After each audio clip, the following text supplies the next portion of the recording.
मुझे शक्ति दे प्रभु, मुझे धैर्य दे मंगल मूर्ति, जिससे मैं इस संकट का सामना कर सकूं। मुझे शक्ति दे प्रभु। ओम गं गणपते। पटरानी जी, रुक जाइए पटरानी जी। ओम गं गणपते नमः। पटरानी जी, रुक जाइए पटरानी जी, रुक जाइए पटरानी जी। पटरानी जी। बेला, अब मैं पटरानी नहीं रही, दासी से भी बदतर दशा हो गई है मेरी। तुम यहाँ मेरे पीछे पीछे क्यों चली आई बेला? मुझे देश निकाला दिया गया है। लौट जाओ बेला, लौट जाओ। किसी ने देख लिया तो तुम पर भी संकट आ जाएगा। मुझे किसी संकट की कोई चिंता नहीं। मैं आपसे पूछने आई हूँ कि आप राजमहल छोड़कर क्यों चली आई? चलिए, राजमहल लौट चलिए। मैंने तुमसे कहा ना बेला, मुझे देश निकाला दिया गया है। अब मैं पटरानी नहीं रही। आपके सिवा विराट देश की महारानी और पटरानी कोई और नहीं हो सकती। चलिए, लौट चलिए। सारे राजपुरुष और प्रजाजन आपके साथ हैं। आपके विरुद्ध अन्याय से उन सबके भीतर रोष है। वे आपके अन्याय का अवश्य बदला लेंगे। नहीं बेला, अब मैंने सब कुछ अपने आराध्य श्री गणेश पर छोड़ दिया है। अब मेरे सम्मान की चिंता वे ही करेंगे। सम्मान की चिंता तो अब आपको करनी होगी पटरानी जी। चलिए, मेरे साथ चलिए। नहीं बेला, इतने बड़े अपमान के बाद अब मैं विराट देश नहीं जा सकती। अपमान का अवसर आपने ही दिया था पटरानी जी। आप हारती गई और वो दुष्टा शशि प्रभा निरंतर जीतती गई। वे अब विराट देश की महारानी है। नहीं, मेरी और विराट देश की महारानी आप और केवल आप है। आपका ये स्थान कोई नहीं ले सकता। उस समय पर यदि मैं वहां होती तो आपकी ये दशा न होने देती। मैं आपको अन्याय का विरोध करने के लिए विवश कर देती। अभी भी कुछ नहीं बिगड़ा है पटरानी जी। लौट चलिए और उस दुष्टा शशि प्रभा को राजमहल से निकालने का कोई उपाय कीजिए। नहीं बेला, अब ये मुझसे नहीं होगा, नहीं होगा ये मुझसे। परंतु इस संघर्ष का नेतृत्व आपको ही करना होगा पटरानी जी। हर कोई आपकी सहायता के लिए उत्सुक है। प्रजाजनों के रोष को आपकी उपस्थिति विद्रोह में बदल देगी। महाराज आपको स्वीकार करने के लिए विवश हो जाएंगे। सखी बेला, मुझे महाराज को विवश नहीं, प्रसन्न करना है। उनकी प्रसन्नता में ही मेरा सुख है बेला। अब मैं आपको कैसे समझाऊं पटरानी जी, कैसे समझाऊं? अब समझना और समझाना मेरे आराध्य श्री गणेश को है। उनकी कृपा की प्रतीक्षा करो बेला। देखना, आने वाला समय पहले से अधिक सुखद और आनंदमय होगा। देखना बेला।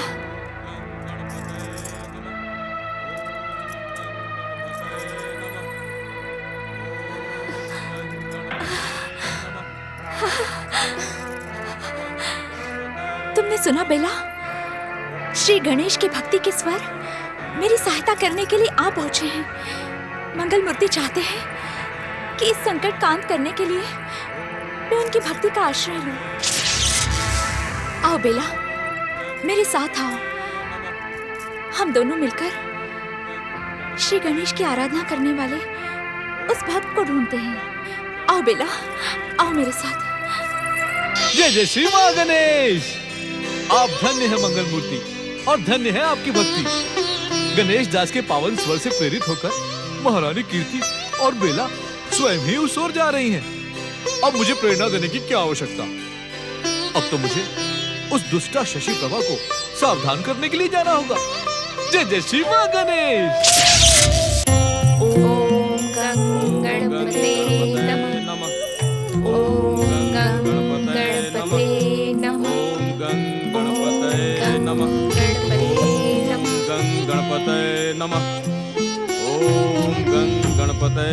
नमः।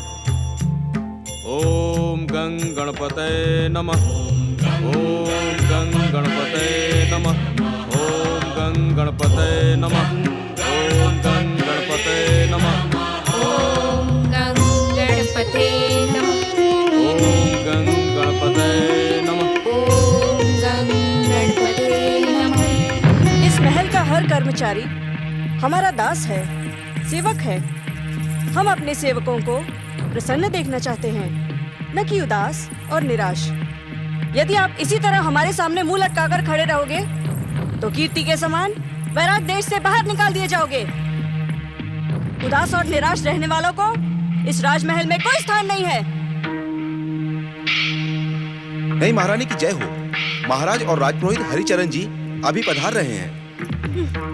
दुष्ट द्वारपाल, क्या तू नहीं जानता? हम वैराग देश की महारानी नहीं, पटरानी है, पटरानी। हमें पटरानी कहकर पुकारने से तुझे किसने रोका? क्या तू हमारे क्रोध और दंड का पात्र बनना चाहता है? रोष न करें पटरानी जी, हमारे सभी सेवक आज्ञाकारी हैं। आपके सेवक आज्ञाकारी हैं, तो मुझे पटरानी कहकर आदर क्यों नहीं देते? अभ्यास न होने के कारण भूल हो जाती है। अब हर कोई आपको पटरानी कहकर ही पुकारेगा। इस समय के बाद से इस भूल को क्षमा नहीं किया जाएगा। क्षमा करें महाराज, वैराट देश की पटरानी महारानी कीर्ति ही हैं। किसी के पुकारने मात्र से छोटी रानी पटरानी नहीं हो सकती। क्या आप राजपुरोहित को मेरा अपमान करवाने के लिए अपने साथ लेकर आए हैं महाराज? इन्हें इनकी भूल का दंड दे दीजिए। राजाज्ञा के बाद भी इसे राजाज्ञा का नाम न दे महाराज। पटरानी कीर्ति के जीवित रहते ये राजाज्ञा हो ही नहीं सकती। तुम जिसे पटरानी कीर्ति कह कहकर हमारा अपमान कर रहे हो, उसे तो महाराज ने देश निकाला दे दिया है। ये उनकी महानता है कि उन्होंने आपके अन्याय को आंसू बहाते हुए स्वीकार कर लिया। सुन रहे हैं महाराज, आपको आपके मुंह पर ये अन्यायी कह रहा है और फिर ये मुझे पटरानी भी नहीं मानता। आपको न्यायवान के स्थान पर ये अन्यायी कह रहा है, तो इसे राजपुरोहित बने रहने का क्या अधिकार? मैंने राजपुरोहित का पद अपनी योग्यता और वंश परंपरा से प्राप्त किया है। हमारे ही आशीर्वाद और धार्मिक अनुष्ठानों के कारण इस राज्य में प्रभु की कृपा बनी रही। कभी कोई संकट नहीं आया। परंतु आपने भक्तिमती पटरानी कीर्ति को अपमानित कर देश निकाला देकर संकट को स्वयं आमंत्रित किया है महाराज। महाराज, रोके इस दुष्ट राजपुरोहित को, अन्यथा आप कुछ नहीं कर पाएंगी महारानी। ब्राह्मण और पुरोहित आदर के पात्र होते हैं। मेरे साथ अभद्र व्यवहार करके आपने हीन बुद्धि व दुष्टता का परिचय दिया है। अब मैं यहाँ से स्वयं अपना पद त्याग करके चला जाऊंगा। केवल राजपुरोहित हरिचरण जी ही नहीं, अपितु हम सब भी इस वातावरण में नहीं रहेंगे महाराज। महारानी शशि प्रभा के कहने पर पटरानी कीर्ति के साथ आपने जो अन्याय किया है उसे बदलना होगा, अन्यथा हम सब वैराट देश की सेवा को त्याग देंगे। नहीं, आप सब ऐसा न कहें। महारानी के अभद्र व्यवहार के लिए मैं आपसे क्षमा याचना करता हूँ। मुझे महारानी कहकर भी आपका मन संतुष्ट नहीं हुआ महाराज? जो आप इन अयोग्य राजपुरुषों से क्षमा याचना कर रहे हैं, इन्हें तुरंत दंडित करके कारावास में डाल दीजिए। महाराज, ये अज्ञानी नारी सभ्यता और आदर्श की सभी सीमाएं लांघ चुकी है। इसकी बुद्धि भ्रमित ही नहीं शापित भी हो गई। अगर आप सावधान न रहे महाराज, तो ये कलंकित नारी आपके सौभाग्य को दुर्भाग्य में बदल डालेगी। गणेश वक्त पटरानी कीर्ति के चले जाने से ये राजमहल गणेश रोष का पात्र बन गया। अब मैं एक पल यहाँ नहीं रहूंगा। जाने से पहले मैं तुम्हें सावधान कर देना अपना कर्तव्य समझता हूँ। यदि तुमने पटरानी कीर्ति से क्षमा मांगकर लौटाने का प्रयास नहीं किया तो इसका परिणाम भयानक होगा। तुम एक पल भी शांति से नहीं रह पाओगी और पापों के दुष्चक्र में फंसती चली जाओगी। मैं तुम्हारा भविष्य स्पष्ट देख रहा हूँ। अपने पापों के कारण तुम कभी माता नहीं बन पाओगी और एक दिन ऐसा आएगा कि तुम अपने पति की नजरों में गिर जाओगे। अब भी सावधान हो जाओ शशि प्रभा, अब भी सावधान हो जाओ।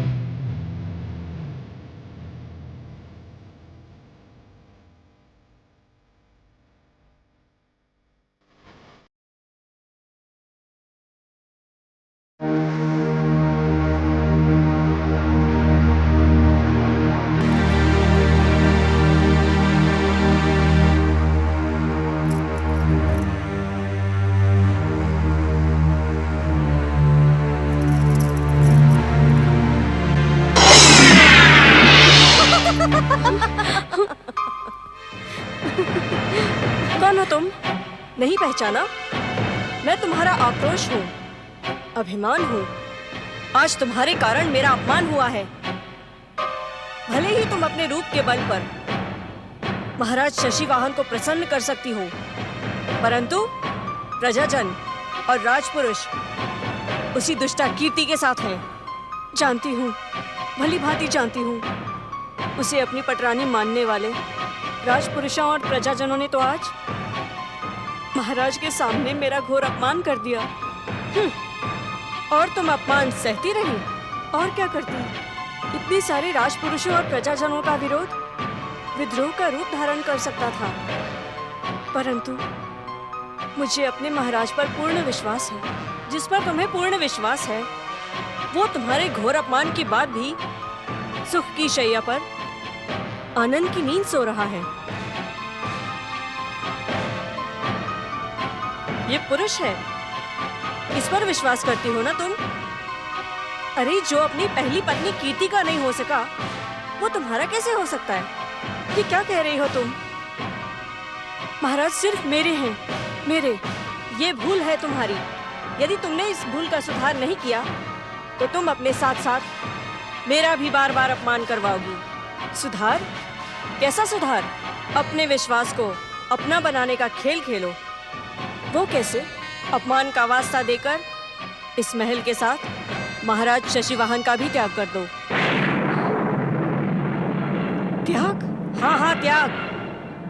इन्हें अपने चरणों पर झुकाकर अपना अधिकार पाना चाहती हो ना शशि प्रभा?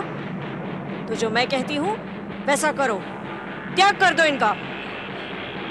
मैं इनका त्याग करूंगी तो वो कीर्ति फिर से पटरानी बनकर वैराट देश लौट आएगी और अपनी जय जयकार करवाएगी, और वो मुझे कहीं का नहीं छोड़ेगी।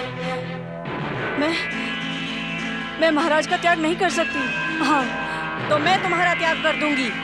मुझे अपमान नहीं, अधिकार प्रिय है। सावधान, सावधान।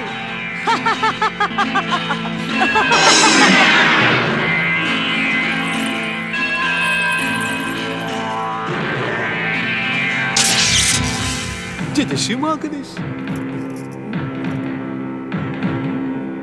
तो यही है श्री गणेश की परम भक्त पटरानी कीर्ति को कष्ट पहुंचाने वाली दुष्टा शशि प्रभा। शशि प्रभा का अर्थ होता है चंद्र की चांदनी, परंतु इसके मुख पर तो दुख की कालिमा छाई है। जय जय श्री महागणेश। श्री गणेश भक्त को सताने वालों पर दुख की कालिमा नहीं छाएगी तो और क्या होगा? जय जय श्री महागणेश। कौन हो तुम? इस समय ये पूछना इतना आवश्यक नहीं है कि मैं कौन हूँ, जितना ये कि मैं यहाँ प्रकट क्यों हुआ हूँ। जय जय श्री महागणेश। क्यों क्यों प्रकट हुए हो? मैं भी पटरानी देवी कीर्ति के समान श्री गणेश का परम भक्त हूँ, और मैं तुम्हें सावधान करने आया हूँ। यदि तुमने देवी कीर्ति को कष्ट पहुँचाने का प्रयास किया, तो तुम्हारे मुख पर छाई हुई ये दुख की कालिमा तुम्हारे पूरे शरीर पर छा जाएगी, और फिर तुम किसी को मुंह दिखाने योग्य नहीं रहोगी। उसके बाद तुम्हें अपना नाम शशि प्रभा भी बदलना होगा। जय जय श्री महागणेश। कौन हो तुम?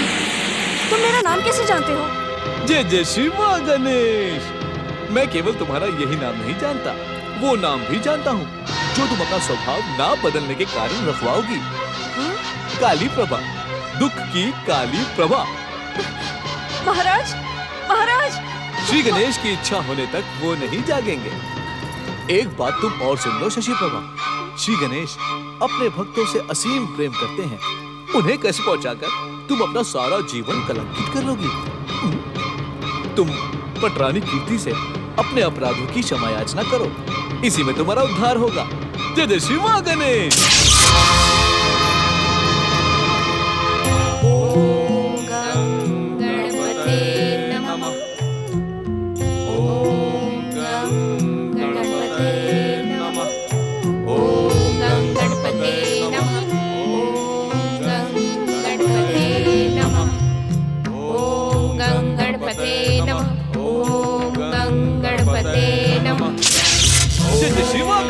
गणपते नमः।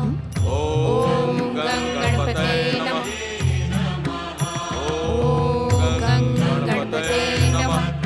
हो श्री गणेश भक्तों की, जय हो गणेश भक्त गणेश दास की।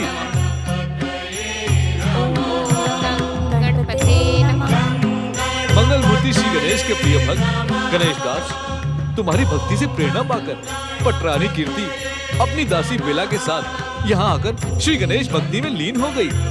इन्हें देखकर आश्चर्य न करो, परंतु तुम्हें चिंता करने की कोई आवश्यकता नहीं है। मैं यहाँ तुम्हारी भक्ति में बाधा डालने नहीं आया। मैं तो अपने आराध्य गौरी पुत्र का आदेश मानकर अपनी भक्ति जगाने आया हूँ। मैं कुछ समझा नहीं भक्त मित्र। जय जय श्री माँ गणेश। मैंने अभी तुम्हें समझाया ही कहा है भैया, बस इतना समझ लो कि तुम्हारी भक्ति से प्रसन्न होकर श्री गणेश तुम्हें एक और वरदान अवश्य प्रदान करेंगे, और महारानी कीर्ति को भी उनकी गणेश भक्ति का प्रसाद उन्हें अवश्य मिलेगा। जय जय श्री माँ गणेश, जय जय गौरी पुत्र श्री गणेश। जहाँ एक और भक्त गणेश दास के साथ श्री गणेश भक्ति का प्रसाद पाने के लिए पटरानी कीर्ति और बेला निरंतर श्री गणेश की आराधना कर रही हैं, वहीं दूसरी ओर ब्रह्मदेव का मार्गदर्शन पाकर महर्षि वेदव्यास ने भी श्री गणेश की आराधना में अपना सब कुछ समर्पित कर दिया। इस समय भी वे अपने आश्रम में श्री गणेश की कठोर आराधना में लीन हैं। नमः। ओम गं गणपतये नमः। ओम गं गणपतये नमः। ओम गं गणपतये नमः। ओम गं गणपतये नमः। वही हुआ जिसकी मुझे आशंका थी। अपनी माता गौरी के समान गौरी पुत्र श्री गणेश वरदान देने के लिए शीघ्र प्रसन्न नहीं होते। मेरे धैर्य की सीमा टूटती जा रही है और श्री गणेश मेरी तपस्या की उपेक्षा कर रहे हैं। महर्षि, ये क्या महर्षि, आपने मंगल मूर्ति श्री गणेश की आराधना का त्याग क्यों कर दिया? वे तो विघ्नहर्ता हैं, हर विघ्न का अंत कर देते हैं। संकल्प के साथ उनकी आराधना फिर से प्रारंभ करें। नहीं देवी, फिर से संकल्प करने का साहस और धैर्य नहीं है मेरे भीतर। यदि परमपिता ब्रह्मा जी का आदेश नहीं होता तो मैं इस तपस्या का संकल्प ही न करता। आप ऐसा क्यों कह रहे हैं महर्षि? जिस ग्रंथ को लिखने के विचार मेरे मन मस्तिष्क में उभर रहे हैं, उसे प्रारंभ करके शीघ्र ही समाप्त करना होगा देवी। परंतु श्री गणेश अपनी माता गौरी के समान वरदान देने के लिए शीघ्र प्रसन्न नहीं होते। ये मैं पहले से ही जानता था। क्षमा चाहती हूँ स्वामी। श्री गणेश भले ही औरों को वरदान देने के लिए शीघ्र प्रसन्न ना होते हो, पर आपको वरदान देने के लिए वे शीघ्र ही आएंगे। ये तुम कैसे कह सकती हो? इसलिए कि आप कोई साधारण मानव और साधारण ऋषि नहीं हैं। जगत पालक श्री हरि विष्णु के अवतार हैं। मर्यादाओं का आदर करने वाले संसार का आदर्श गौरी पुत्र शीघ्र ही आएंगे।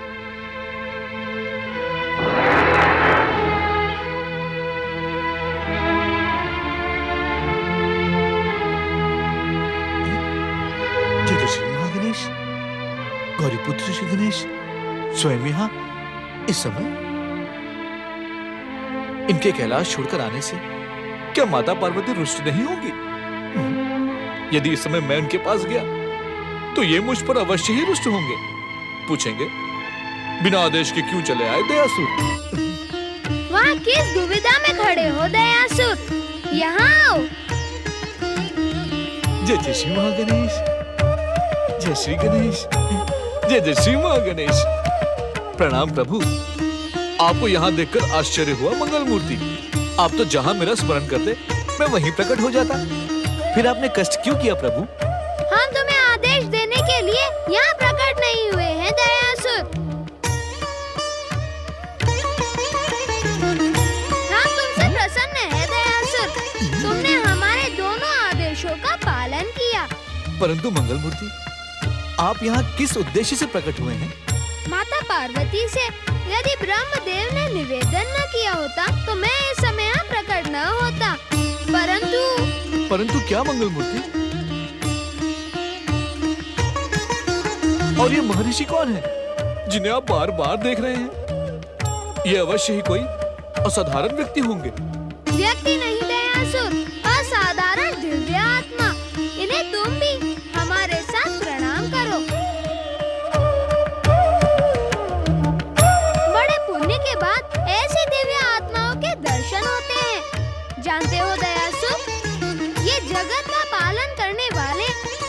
श्री हरि विष्णु के अवतार महर्षि वेदव्यास हैं। महर्षि वेदव्यास?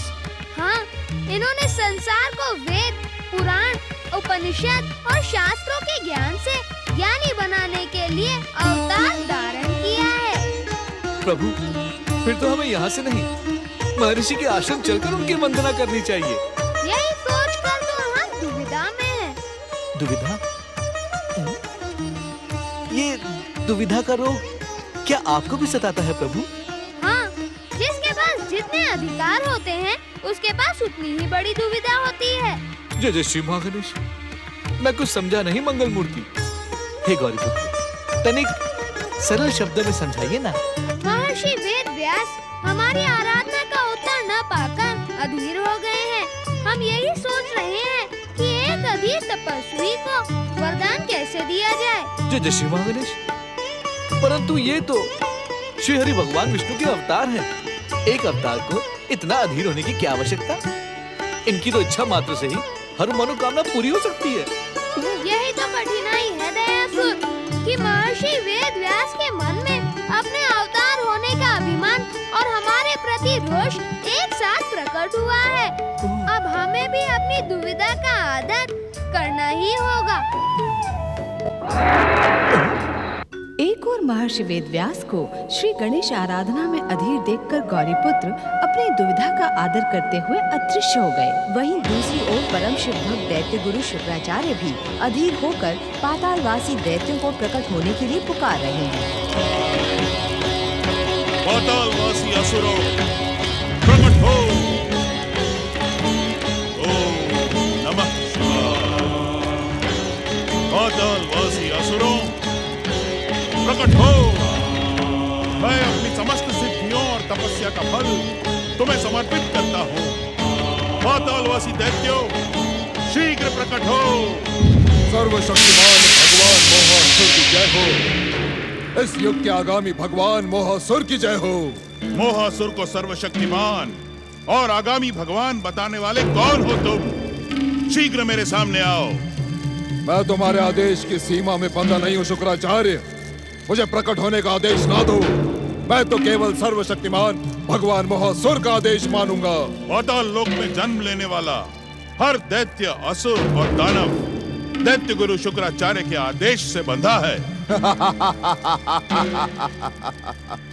जिसका पाताल लोक में जन्म हुआ होगा वह अवश्य ही तुम्हारे आदेश की सीमा में बंधा होगा। पर मेरा तो जन्म ही नहीं हुआ शुक्राचार्य।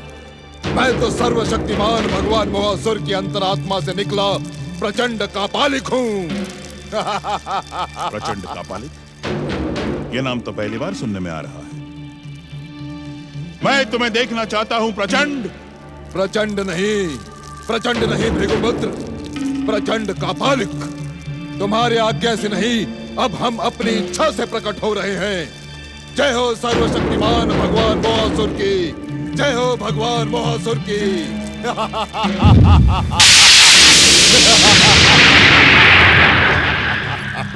प्रचंड।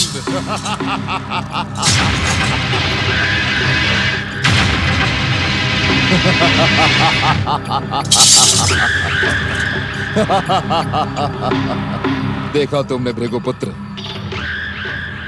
सर्वशक्तिमान भगवान मोहासुर का प्रभाव शिव भक्ति पर अभिमान करने वाले दैत्य गुरु शुक्राचार्य को भी मेरे प्रकट होने पर पीछे हटना ही पड़ा।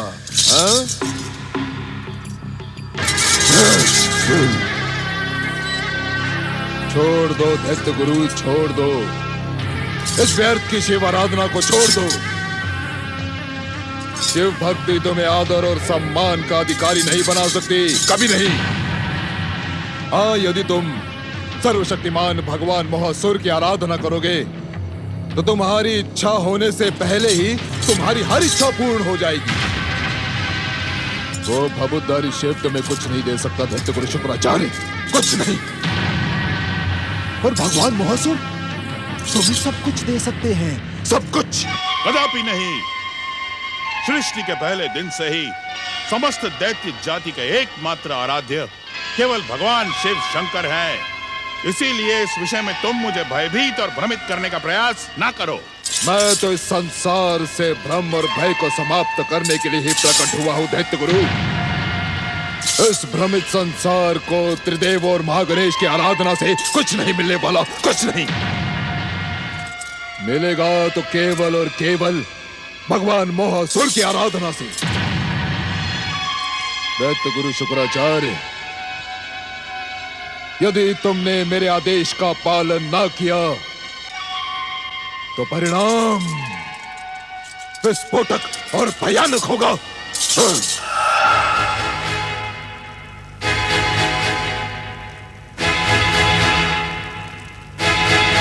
हे दैत्यों के आराध्य भगवान शिव शंकर, यह प्रचंड कापालिक के रूप में कैसा संकट प्रकट हुआ है। इसका सर्वनाश करें भोलेनाथ, इस संकट से हमारी रक्षा करें। ओम नमः शिवाय। प्रचंड, अब मुझे इस संसार में सर्वशक्तिमान भगवान मोहासुर की पूजा, आराधना और भक्ति के परंपरा का शीघ्र प्रारंभ करना होगा। प्रचंड,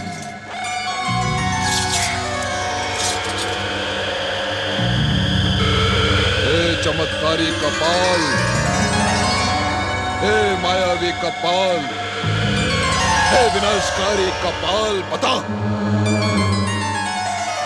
सर्वशक्तिमान भगवान मोहासुर की आराधना का प्रारंभ सबसे पहले कौन करेगा?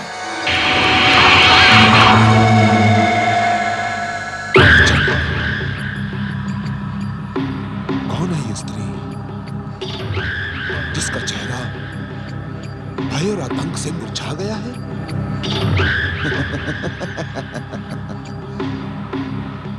अब तो सर्वशक्तिमान भगवान मोहासुर की आराधना ही इसका उद्धार करेगी।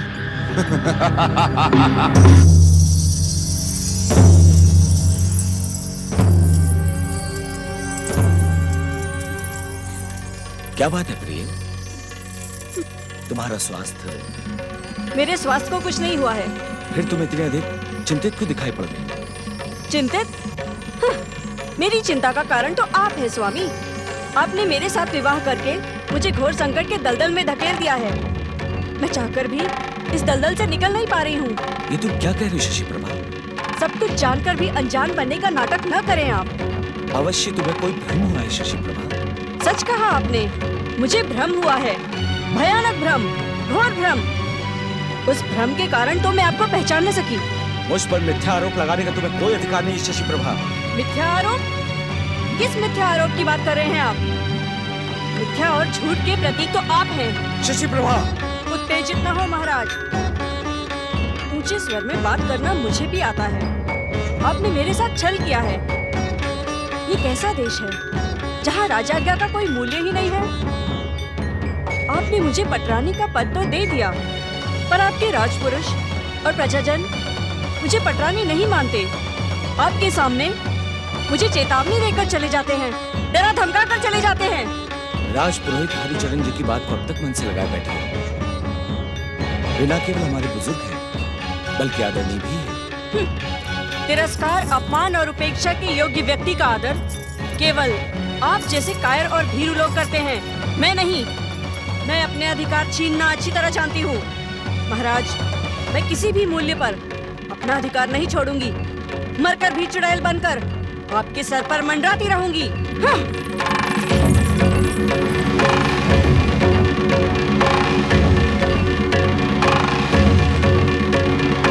यदि मुझे इन परिस्थितियों का आभास होता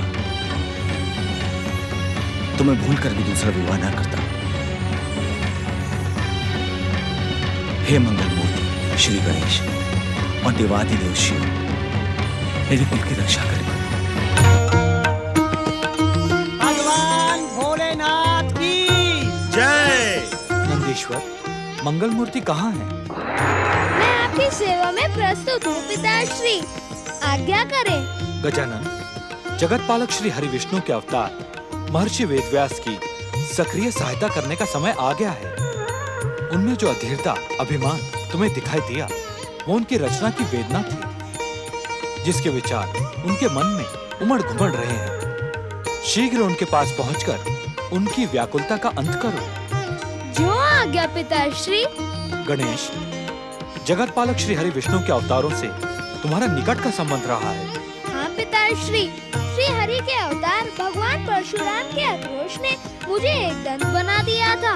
हमारे परम भक्त श्री हरि विष्णु के अवतार महर्षि परशुराम का आक्रोश अब तक तुम्हारे मन में है?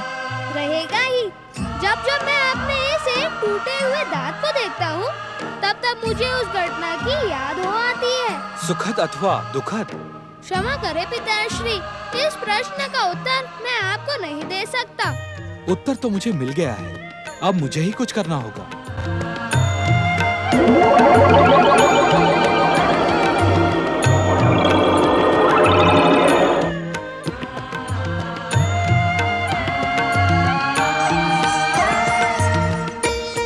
हर हर महादेव, इस समय इस उपकार की आवश्यकता पिताश्री।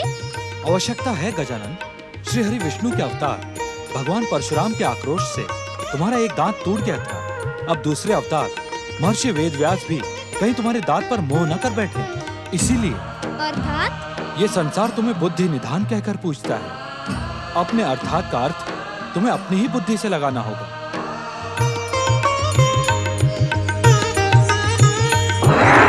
अपने अधिकार पाने के लिए तुम्हें स्वयं संघर्ष करना होगा। ये बात तुम भली भांति जानती हो कि अधिकार मांगे नहीं, छीने जाते हैं। अपने अधिकारों को छीनने की योजना बनाओ शशि प्रभा।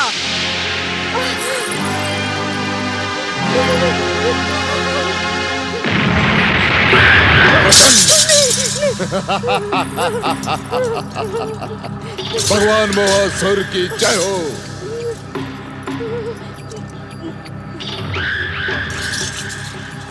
तुम महासौभाग्यवती हो महारानी शशि प्रभा। इस संसार में प्रकट होने से पहले ही भगवान मोहासुर की कृपा दृष्टि तुम पर पड़ गई है। तुम इस संसार में उनकी पहली आराधिका चुनी गई हो, पहली आराधिका। बोलो, भगवान मोहासुर की जय हो। संसार के भावी भगवान मोहासुर की जय हो।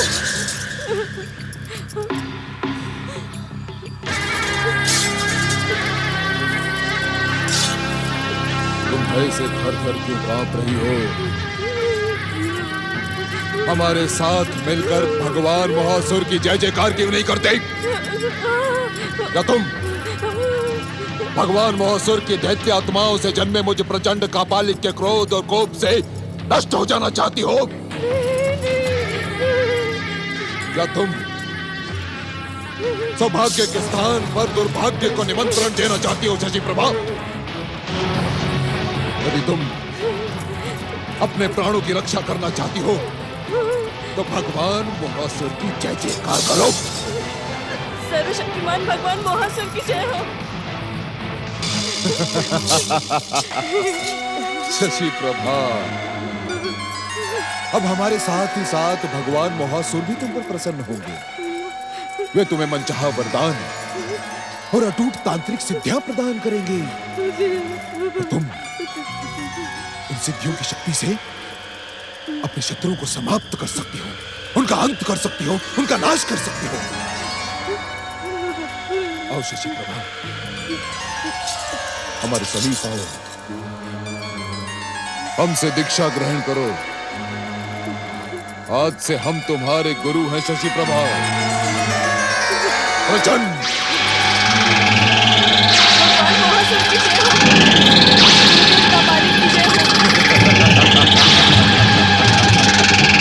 तुम धन्य हो शशि प्रभा, तुम धन्य हो। तुम अब हमारी योग्य शिष्या बन चुकी हो। अब तुम्हारी हर मनोकामना पूर्ण होगी। क्या? हमें कुछ भी बताने की आवश्यकता नहीं है शशि प्रभा, हम सब कुछ जानते हैं। तुम अपनी सौत के लौटने की संभावना से भयभीत हो। हम ये भी जानते हैं कि तुम राजपुरोहित हरिचरण के शाप और गणेश भक्त असुर के भय से घबराई हो। हम ये भी जानते हैं कि तुम्हें इस बात का भी भय है कि कहीं महाराज शशिवाहन तुमसे मुंह ना फेर ले। आप तो सब कुछ जानते हैं गुरुदेव। हम सर्वशक्तिमान भगवान मोहासुर के दैत्य आत्माओं के प्रतिनिधि है शशि प्रभा। संसार की कोई भी बात हमसे छिपी नहीं रह सकती। गुरुदेव, गुरुदेव, मेरे भाई का उपचार करिए। उपचार है, और वो उपचार है भगवान मोहासुर की कठोर तपस्या। तपस्या? हाँ शशि प्रभा, हाँ। तुम किसी एकांत गुफा में बैठकर भगवान मोहासुर की कठोर तपस्या करके दुष्ट गणेश भक्तों की हर चाल को असफल कर दो। भगवान मोहासुर की प्रसन्नता न केवल तुम्हें इच्छित वरदान देगी, बल्कि हमारे समान कापालिक और तांत्रिक सिद्धियों से संपन्न कर देगी। हाँ, हमारे साथ आओ शशि प्रभा। प्रचंड